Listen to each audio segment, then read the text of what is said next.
12 candidates no, from different fraternities, mga neighboring fraternities the ato, and also the Rotaract and the JCI and many more organizations in which they placed yes, in the top 5 and atong may naganap first runner-up and atong female candidate naganap fourth runner-up.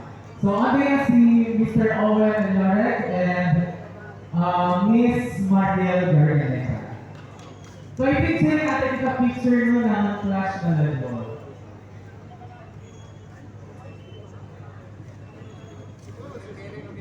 Okay, so ano yung Mr. and Miss?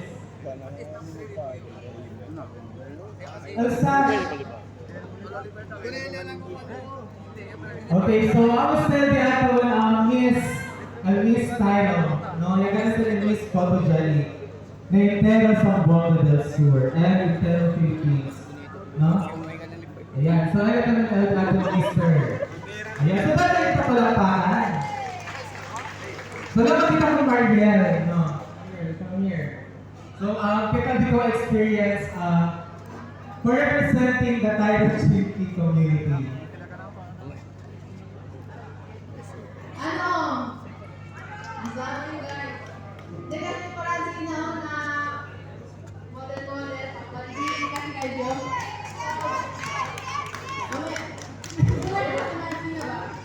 Take care. Ako lang mga kanya support community.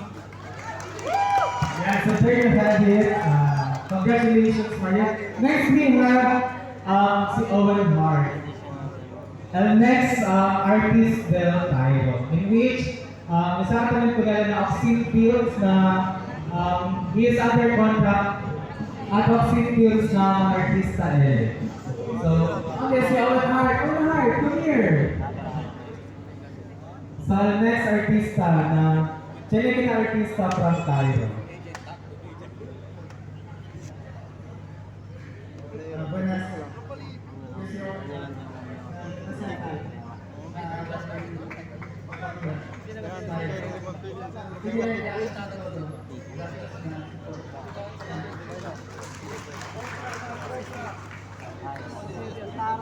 So kita di ko experience na represent to the entire Tyro community. In which I got the first runner-up, no?